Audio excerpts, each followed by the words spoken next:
थेट जाणार आहोत ठाण्यामध्ये। शिंदेंच्या क्लस्टर योजनेला भाजपकडनं ब्रेक मिळण्याची शक्यता आहे। त्यामुळे एसटी महामंडळापाठोपाठ या देखील प्रकल्पावरून आता भाजप आणि शिंदे सेना एकमेकांकडे आता हा संघर्ष, एकमेकांच्या विरोधातला संघर्ष वाढवण्याची शक्यता आहे।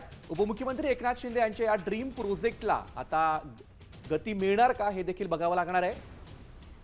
दरम्यान या संदर्भात अधिक माहिती देण्यासाठी आपल्या सोबत जोडले गेलेत आपले प्रतिनिधी विकास काटे। विकास, काय नेमकी अधिकची माहिती आहे या संदर्भात?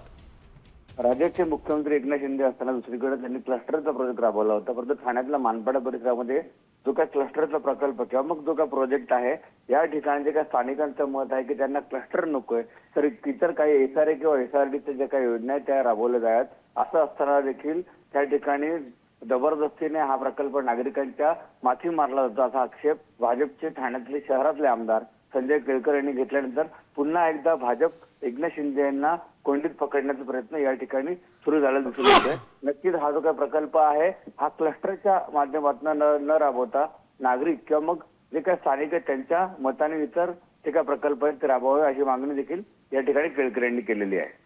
नक्कीच धन्यवाद विकास दिलेल्या या महत्त्वपूर्ण माहितीसाठी। त्यामुळे ठाण्यात देखील आता भाजप आणि शिंदे सेनेचा संघर्ष वाढण्याची शक्यता आहे।